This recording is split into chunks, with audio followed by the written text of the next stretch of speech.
Okay, so good morning, everyone, and welcome to this A2i Talk, where we will focus on the topic of smart money. By this, we mean money that does not only come for the sake of the money, but also the best business capabilities of those who provide the money. So to enlighten us on this topic, we are fortunate to have with us Mette Ravn, who is the founder of and CEO of Lake Victoria Vanilla in Tanzania. And Mette, she will take us through her journey of securing investors for her company, but she will also reflect a little bit on how she's been able to put together a board of competent business people who actively contribute to the development of the company. So, Mette, thank you very much for your willingness to share your experience on this matter.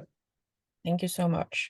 As for the format of today's session, we will start with a 25-minute presentation from Mette, followed by 15 to 20 minutes of questions from you out there.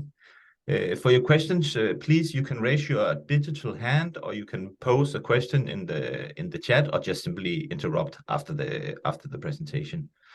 I also have to say that we are recording the session, and it will be available on our website for everyone to stream at any time after this session. I think that is it from my side. So let me hand over the screen to you, Mette. Please go ahead, and I'll just share the presentation here. Thanks. Okay, well, thank you very much for giving me this opportunity. Can you see the presentation? I can see it, definitely. Yes, thank you. Okay, excellent.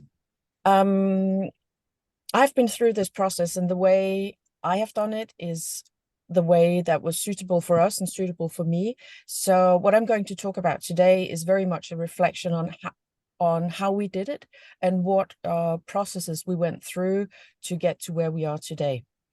So it's not, this is how you must do it, but see it as an inspiration, and take what you can use from here. So, and also, if you have any questions along the way, please go ahead. Let me know. I don't mind being interrupted. So just breaking. I can't see the commentary. So Thomas, will you let me know if any questions come in? Yes, I'll do that. Okay, great. Can I have the next slide, please? Oh, yes. Yeah. So this is the overview of what I'm going to go through today. We're going to look at the history of the company. I'll tell you a little bit about who I am and what that has given me in terms of being the director of a company and finding investors. And yeah, I'll get back to that. Then I'll talk a little bit about something that I hear a lot, the fear of giving up control. Then I'll talk about the preparation. How do you prepare for this? Going out and finding investors. And then I'll go through how I did it and why that might not be the way for everybody. And then round off with a list of things to keep in mind through this whole process.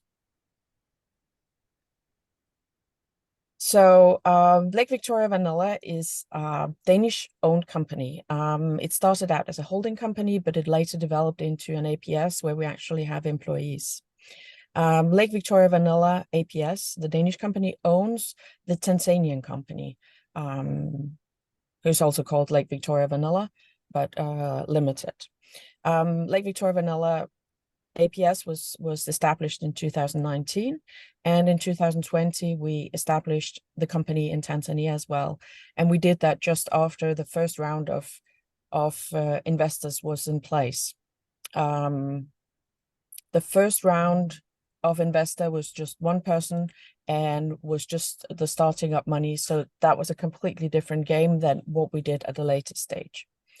Then in 2020, we had the second round of investors as we started building the farm in Tanzania. In 2022, we have the third round. And today, this year, in 2023, we have just literally yesterday closed an internal round of capital increase. And we're working towards an external capital increase that will probably close in November or December. We are producing vanilla. We have our first harvest this year, and in 2028, we will be at full production capacity. So this is just to give you an idea about how we are doing it, and this important thing about doing the investments in steps. I'll get back to why that is very important to do it that way. Okay, my background, I'm an academic. I have 3 degrees, a master's degrees in economics, in international relations, and a business degree.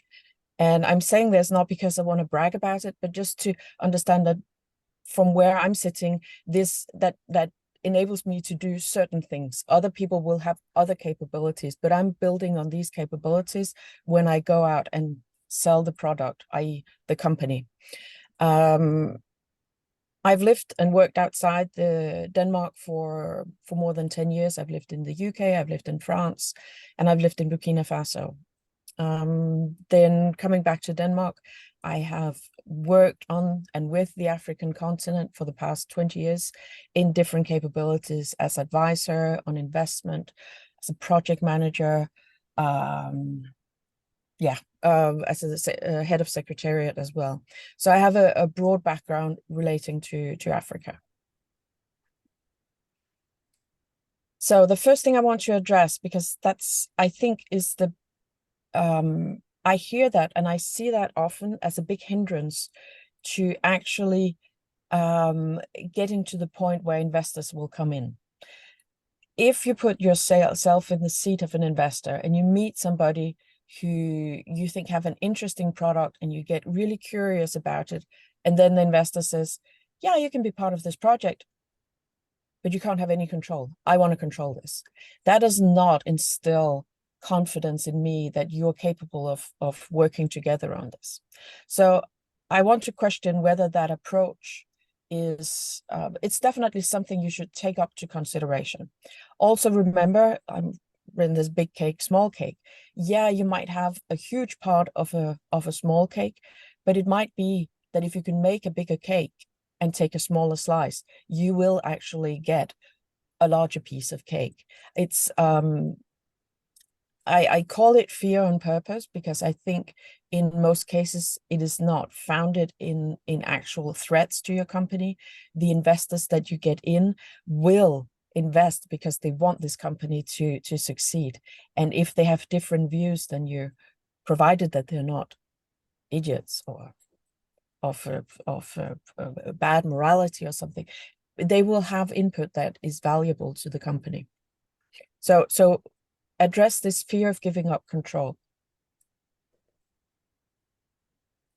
Okay, then when you've decided on that you want to go and you want to bring on board investors, do your homework. That means make sure that you've made budgets, real budgets, spend time on it, spend time on explaining the strength, the weaknesses, how you're addressing the weaknesses.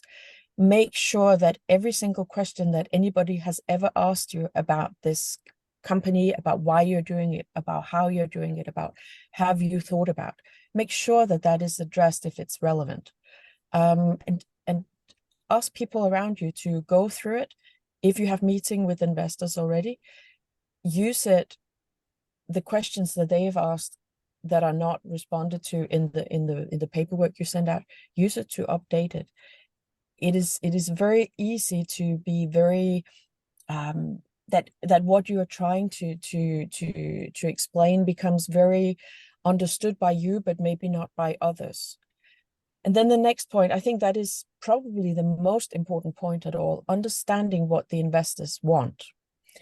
It might be that you have a fantastic CSR profile, or that you're producing something that is very good in a specific market. But if your investor is not interested in that, if your investor is not a CSR person, but only investing for profit, if your CSR person is interested in producing something that he or she can use as input in their own company, then that might not fit.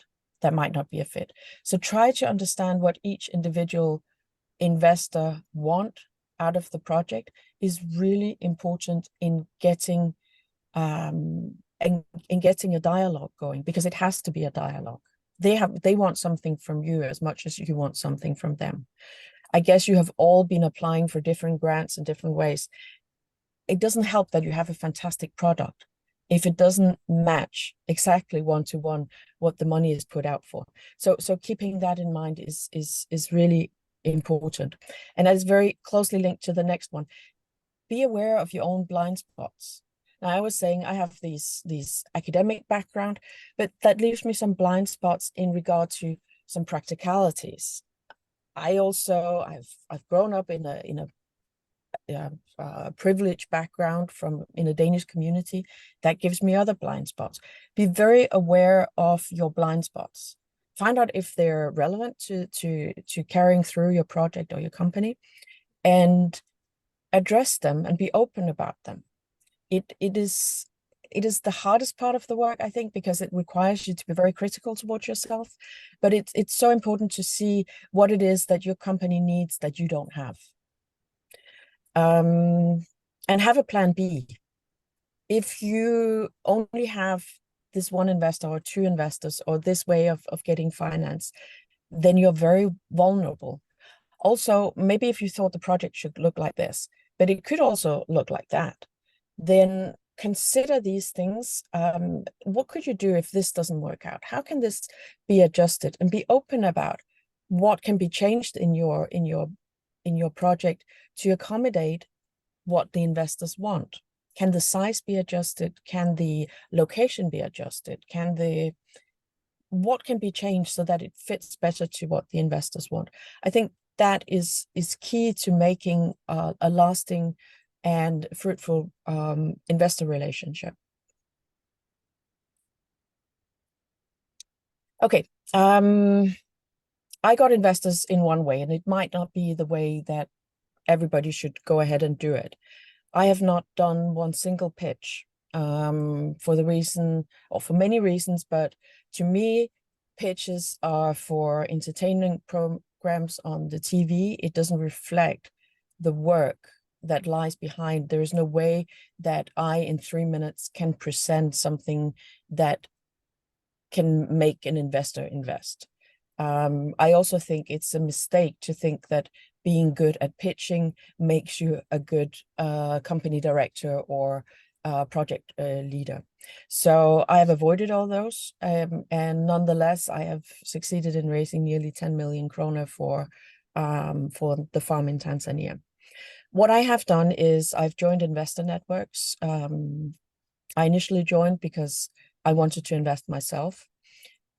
But in these investor networks, there will typically be a lot of sessions where you can discuss different projects, and you can learn a lot about how investors think and understand the game about what investors are looking for and what they see as strengths and weaknesses in a project. I was one of my investors was from there, the one that went ahead with me at the beginning. I knew him from Christmas lunch at this, and then I met him again. We were going to the annual meeting of Danish business angels and had a long talk again about the vanilla farm. And he was like, yeah, that could be interesting. And then 9 months later, we had, I called him and said, do you want to meet and have a talk about this? And he said, yeah, let's talk. And from there, it only took a few months, and then he was on board, and we initiated the project. Then I'm writing media. Make sure that the world knows that you're doing this project. Depending on your access to news medias or to medias related to the sector that you're in. I've had articles in most Danish newspapers, in investment magazines, in gastro, because I'm in food business, in Bo Bedre, in Food Watch, in Finance Watch. Talk to a journalist, tell them your story, tell them we have this great project. Why don't you write a story about it? That has always created some sort of inflow of interest, sometimes from a lady that wants to invest her 5,000 kroner, and you have to say, that might not be exactly what we're looking for. We're looking for something larger than that. to really big investment companies that are like, yeah, well, we don't get out of bed for less than 10 million. So get back to us when you reach that level. A very good way of reaching beyond the 3 Fs. I don't know if you know what that is. That's friends, fools, and family. These are good, and they can be a place to find your investors, but make sure you don't take your parents' pension savings and put it into this company, because they do believe in you if nobody else does. That is not a sound investment, and it's not a good way to go ahead. Also, because your parents might not be the most critical of you and might not be capable of asking these critical questions. And what we're talking about today is getting the right people on board, so you don't just get the money, but you also get the knowledge. But they can be good. I mean, I have good friends that have said, oh, but talk to this person over here. They will know somebody. Use the network. And then the last thing is advertising. There are strict rules in Denmark concerning advertising in risky financial businesses. So you're not allowed to go out and say, hey, we're making a capital increase. But there's nothing wrong with putting a post on Instagram or on Facebook or on LinkedIn saying, participating in this presentation today, learning about how to attract investors, because we are currently looking for new investors. You're allowed to do things like that. Tell about what you're doing. Again, to reach out to someone beyond your own network. So be creative about this way and find out what works for you. If you think that standing in front of a lot of people making a pitch, and that you can do that so that everybody walks away and say, like, I will put my last penny in that project, then consider doing that. Or do it to get to talk to other people about that you've done it. But consider what are your strengths and weaknesses, and where are the investors that you want to attract.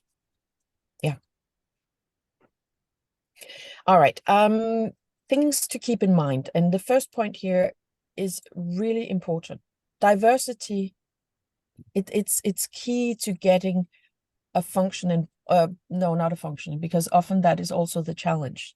But it is key to having a board that actually makes something beyond what you can do yourself. If you put a board of people that are clones of yourself, you're not going to add any value.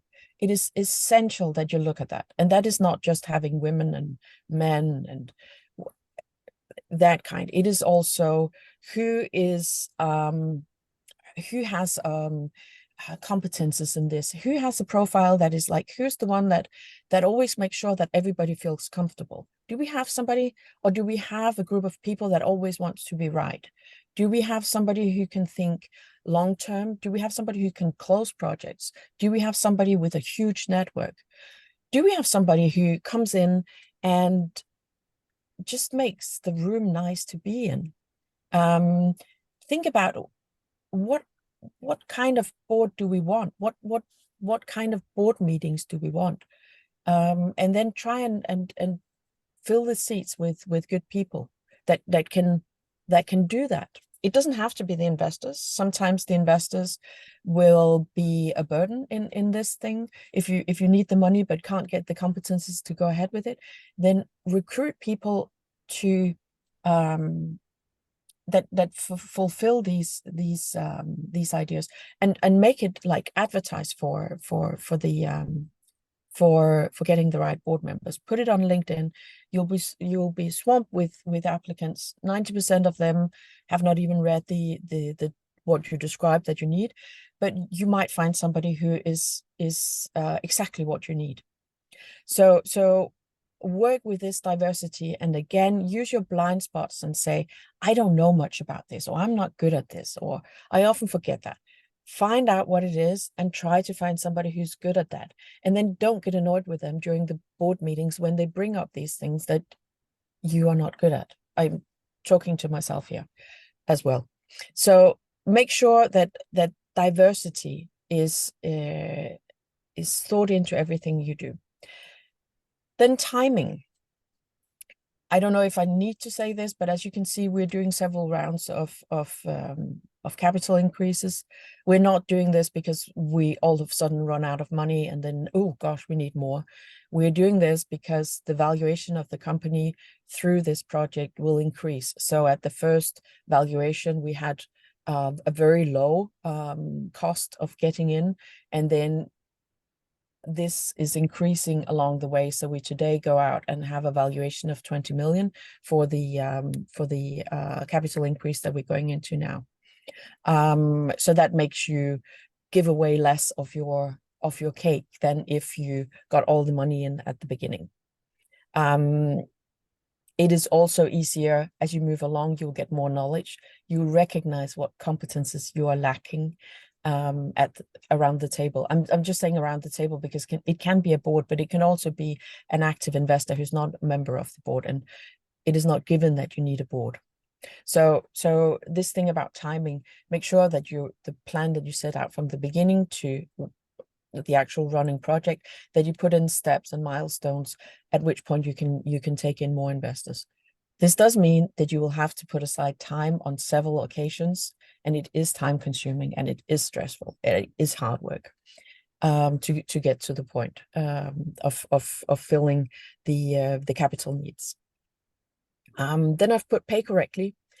Often I hear, yeah, I got this friend of mine, uncle's brother's son, who he'll be a board member for free, and he has worked some time with something to do with this, and that does not make a good board.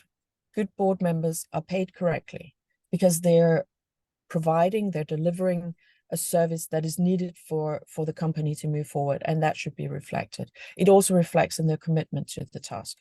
And if you ask what is the correct payment, you can look into there are different statistics online that will show.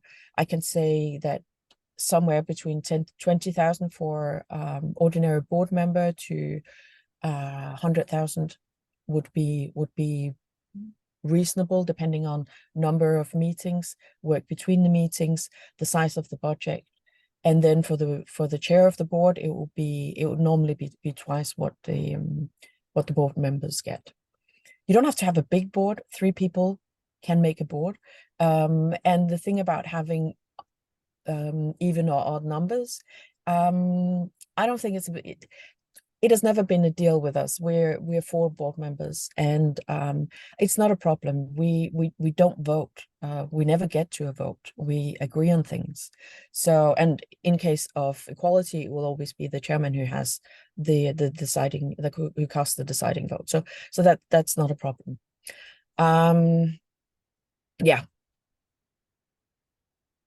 Then I've just put in if you want to see a little bit more about our company, or if you want to contact me directly, I can also add at this point that if you are looking into establishing a board and you are in this position, I am open for board positions at this time. So reach out. I can also give you some advice on how to go on from where you currently are. So I hope that kind of gave you an introduction to how we went about it, and I can see there are some questions. There's a question from Per Karø. Perhaps you want to ask it? Yeah. I'm just unmuted. Hi, Mette. Hi, Per. Good to see you, and thank you very much for your presentation. You are a true professional, I have to say. Pleasure. I'm asking about the investments. If you know Seeders, yeah. Yeah, that's a crowdfunding platform, right? It's a crowdfunding, and why I came to think of it was because of, you say, risk money and the rules and legislation about that in Denmark. But they are having a quite comprehensive explanation and say, you should not invest in blah, blah, blah, blah, all these disclaimers. Yeah. But I think it's interesting. I just met them or saw them in relation to Jamii, which is an insurance product launched in Ethiopia by Danish Charlotte Rønje. Yeah, I know them. We have worked with, I can't, it wasn't them, it was another crowdfunding platform. We decided against it for two reasons. First of all, it was insanely expensive. It would cost us because they have, like, I don't know CEDA's payment, how that is put together, but the ones we were looking with, they had like a startup fee that was this much, and then they had this fee for this, and then we had to pay for that, and then there was a percentage, and then for that we ended up with having to raise 23% more than our actual need if we had to go through that. The other issue, which I found also disturbing, was that you have to set it up with a company. It's a company that's set up in Lithuania that people invest in, or in the UK, or in somewhere outside the EU, because the EU regulation means that you can't do this. But you will go through this separate company that you're invested in that will then invest into your company. And the company that you as an investor will be investing in is placed outside Europe. So you have this special purpose vehicle that will do the investment for you.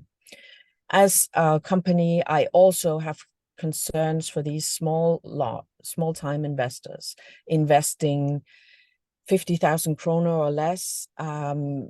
They still, I haven't have personal experience with it, but I can see with people that I've talking to that they spend a lot of time talking to people who have less than 1% ownership, but feel that they should be included in discussions about things that are of a more day-to-day. So considering the number of investors is really important, and making sure that you do not get disturbed in your daily work with involvement from people that don't really have the competences or should have a say. So I'm not saying it's bad for everything, but we have looked into it and we chose something else. Thank you so much. I think it's a very, very valid way to look at it, and especially this about how you spend your time. And you mentioned your comments about the board and everything. I think that's much more important. And of course, you have a network. We all have networks, and I think it's better to go these ways. I think that's also about trust and confidence. So thank you, Mette. You're welcome. Thank you. Florence, I saw you had a hand up. Did you lower that again? Oh, you're muted. Okay, sorry. No, I do. Thank you. And Mette, thank you for this fantastic presentation. And I know you, but I haven't asked you actually this question. It's process related, both of my questions. My first one is, how did you manage to acquire a farm in Tanzania as a Dane? And then my second one is, how did you manage to convince the Danish investors to invest in the project with its roots in Tanzania? Thank you. Sure. Hi, Florence. Good to see you. For the acquiring the company, you can as a foreigner own a company in Tanzania. There are no problems there. So that is just, we got DLA Piper. That's another thing I didn't get into. We have been using the big international law firms and accountants simply because that makes it easier to attract new investors. So we're using DLA Piper and we've used Deloitte for this. It is really expensive, but I think in terms of proving yourself as a serious person who and to have this solid advice has been really useful. And then you were asking, how did I convince them about Tanzania? Yeah, I think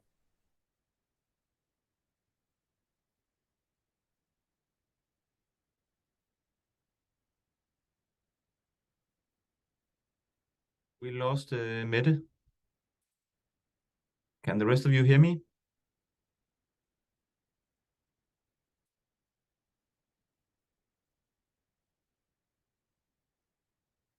okay. As a matter of fact, one of our board members is it's another Mette. She has worked on the Danish embassy in Tanzania, advising Danish companies on how to avoid problems there and so on. So we were very clear on that we're investing in a different country. This is a problem to many. So we went in and said, like, okay, what are the risks? The risk of nationalization. Go in to have a talk about this. Go in not trying to cover up the risks that are involved in investing in an African country. Getting as much knowledge as you can, be open about the risk, and be very clear on what you're doing to mitigate the risks. I think that convinced people that that it was still a risky investment, not trying to say that is not a problem, because there are different problems when you're dealing with a country on a different continent compared to when you're dealing with an investment in your own country. So I think being open about the risks and being very clear on what you have done to mitigate those risks. Super, thank you, Mette. Is it fully Danish owned? Yes. Okay, all right, thank you. Okay, thank you. There's a question from Olav.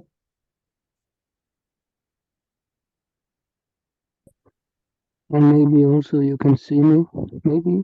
We can hear you and see you now. Okay, good. Well, my question, I think, is in relation also to what Florence were asking. But anyway, Mette, thank you very much for sharing your experiences on a very important topic. I was also interested in how are Africans involved?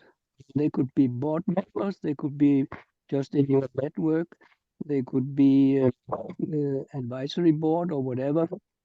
Now I could hear you had another Mette from the embassy. That's the closest we come to an African, apparently, as I could hear. But you didn't say much about it. Could you elaborate a little bit on how you get Africans involved in your company, except for employees? Sure, that's a good question. We have at the farm, we have the management is African, but we don't have Africans in the board. That's because we haven't seen the need for it. I think the board is on the strategic level talking mainly about sales in Denmark. That would not be a point where Africans could contribute much. The same thing on the financing side. If you're trying to get to the point that we are top down and we're like coming down and telling them how to do their things, we are running a fully Danish company with Danish values, and but we are adapting it to local circumstances.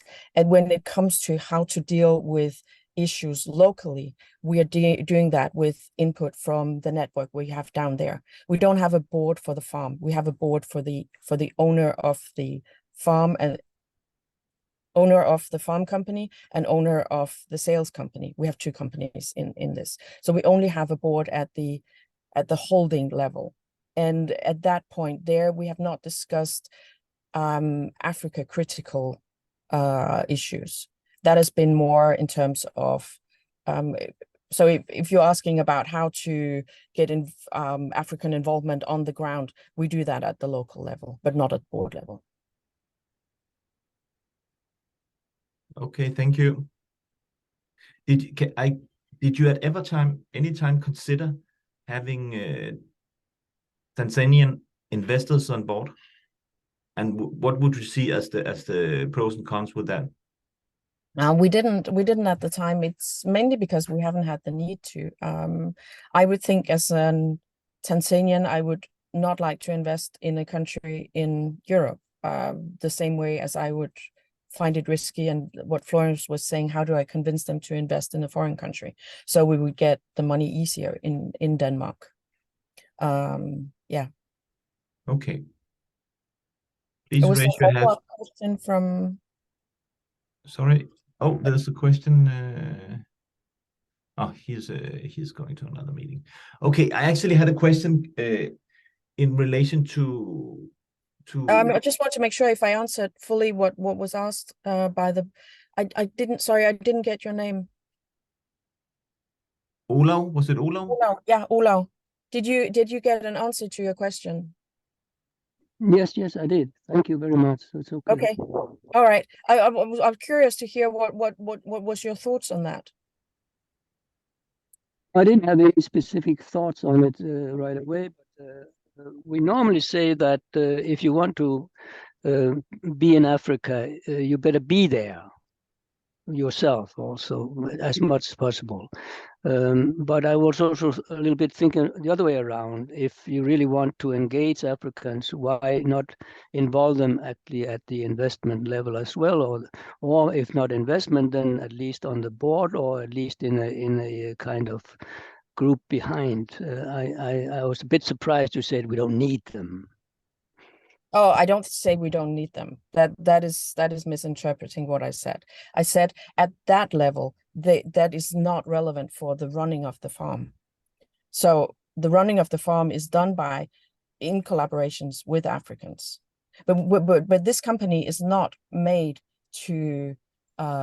We are like, our purpose is to make the best vanilla in the world. We are not an aid project, and we are not in the world to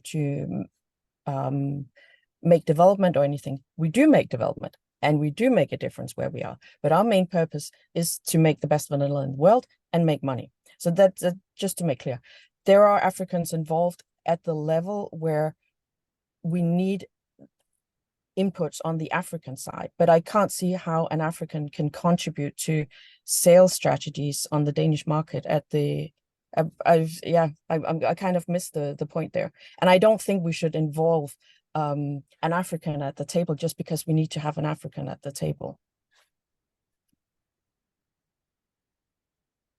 How about if you look at it from a perspective of, and I'm not talking about all your sales activities in Denmark, but more on the operational activities on the farm in Tanzania. Mm-hmm. How would it, to have people on board who have a better sense of I guess assessing the risks that exist? How would you? But the boardroom, the decision making on what deals with Africa is not made at the board level. That's Okay. made locally. That's made locally, and that's made with the input of our local advisors, our local lawyers, our local agriculture advisors, our local the management we have down there. Just because there is no board established doesn't mean that they don't have input. It would be very wrong to assume that every single decision is made in the boardroom in Denmark, and then I just pedal down and tell them what to do. That's not at all how it works. The farm is a unit where we have a very, very strong management group that make decisions, and we discuss many times internally, how can we do this best? And I am down there a lot of the time. We have now got a new farm manager. That means that I can be there a little less, but I am there probably between third and half of the time. The first year it was more than that. So I'm very much present on the ground, and that cannot be underlined enough, the necessity to be there and to work with people on a day-to-day basis to understand their needs and the challenges that they face. So at the farm we have that. We also involved, like we have there are Friday bar where we do different activities. We're doing like teaching and doing health things and doing like all kind of community things. But we at those meetings also have discussions on how they can input to making a better working procedures that is better for them, that they think is beneficial, etc., etc. So that is going on there. But that has nothing to do with the board level. That is like the day-to-day running, and a board is not involved in that part. Okay. Okay, my last question. Yes, just my last question, if I can jump in with the last one here. I'm just wondering, have you considered selling locally or regionally in Africa, the vanilla? Is it only for the Danish market? No, yeah.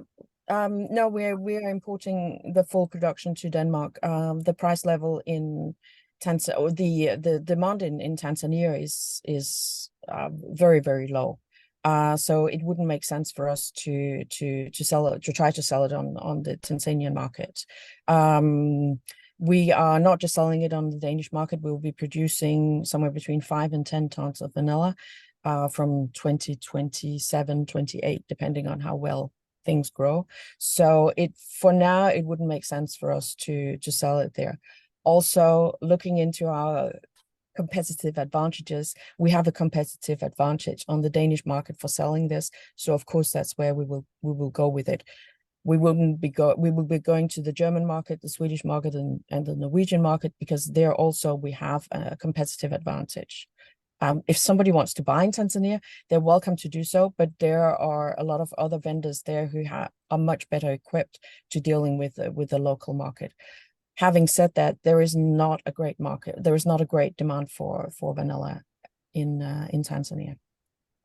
Okay, I just asked that because I was just wondering how you're going to combat the whole discussion about, a lot of African countries today feeling that a lot of European nations are coming to produce stuff there, but they are not benefiting directly. So it's more like, how are you going to address that issue as a company? That's a very good point. I mean, if we can find buyers for this type of vanilla, we would do that. We are also producing other things on the farm, like bananas, cassava, and so on, and those are sold on the local market. So it's not just that we're going down there, taking our things and leaving with it. So just because I haven't, like, this presentation is about how we put together our board, and I feel a little bit that this is going at like, oh, why don't you involve them in this, or why don't you address this? A lot of these things are being addressed. We are involving the local, but not in the investment and how we're getting money for it, and not in how we're selling in Denmark, because that we bring in competences that are relevant to the tasks ahead. We have other competences in Africa that are dealing with that. We haven't established a board because it's on a weekly or daily matter that we discuss these things. So, but it's a good point, Florence. You always challenge me on these views, and I think it's a good point on how can we make sure that we do not fall into that category, because by all means, I'm saying we are a company that has put in the world for making the best vanilla in the world, but that does not mean that all these other things don't matter to us. So I will I'll get back to you on that one. Thank you, Mette. Thank you. Mette, how many of your board members are investors? And do you have any board members who are not investors? Yeah, we have 2 board members who are not investors, that are professional board members. One of them is Mette, as I already talked about. Has great knowledge about Tanzania. And then we have Martin, who has network and experience in the high-end food industry in Denmark and Europe. Then then there is myself and the first investor, and then we have 3 investors that are not board members. Okay. In the board work, how does it inflict the work that some of them actually has the control over the company that comes from being investors, and others who don't? Does that inflict the dynamics in the boards? Or? No. No. Well, it works in the way that these 2 people are brought on because they have competences that the company needs. We all have the company's interest at our heart. So for instance, on the sale, if Martin says, I think we should do so and so, then the rest of us can say, okay, and then ask questions like you are today, critical, curious, investigative questions to get closer to the right way. I will come in with something saying like, oh, but we can't do that because vanilla doesn't do this, or, we have a discussion about it, but it's a forum of great openness and curiosity, and working towards finding something that is the best for the company.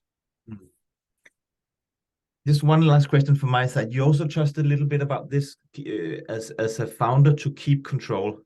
And I expect that in a few years you will be the world's largest producer of high quality vanilla. On that journey, you would need capital inputs in larger scale, perhaps from capital funds. A lot of these types of investors, they have a requirement to actually do have pretty much full control over the company. Can you either reflect on if you've made any thoughts on this on your own company, or if you have any experiences from others where in the exercise of actually really scaling, they also lose this control? Yeah, I understand that. We do not have capital funds in, and I really hope we will never have unless certain things are put in place to ensure. I don't think anybody who has worked in my company down there have the impression that I'm just pushing the button and getting as much out of it as possible. I have a job as the director of the company to make sure that the company makes sound decisions. So if we get a capital fund in that will buy up the whole company, then that would either require that we have a guarantee for our workers, but I really don't think so. I can't say never. And I can be forced to sell to a capital fund due to our ownership agreements. We have a drag along agreement. But I don't think that will be the case. We're all invested in this because we like the idea of running a company in a place where we can make a difference for those working with us, both as employees or as suppliers or as neighbors, or as participants in some of the events, or as beneficiaries. We have a fund that we are sending children to school. So we have a lot of other things going around there, and that's why we're all involved. But we have to keep our eyes on what it is that we have agreed we will, that is making the best vanilla in the world. Okay, thank you very much, Mette, for sharing your insights. I think it has been highly valuable, and I know that many of our members who are early stage companies sit with exactly the same considerations that you've done. So please, thank you very much for sharing your insight. Yeah. Also for the next A2i Talk, that is second Friday of next month, we have Sex and Samfund talking about some of the social considerations that are needed whenever you engaged in operational activities in East Africa. So looking forward to meeting you there. Once again, Mette, thank you very much for sharing your knowledge today. Oh, you're welcome. And anyone who want to reach out, the phone number is in our mail is in there. Okay, perfect. All Thank right. you. Okay, bye-bye. Bye-bye. Good weekend.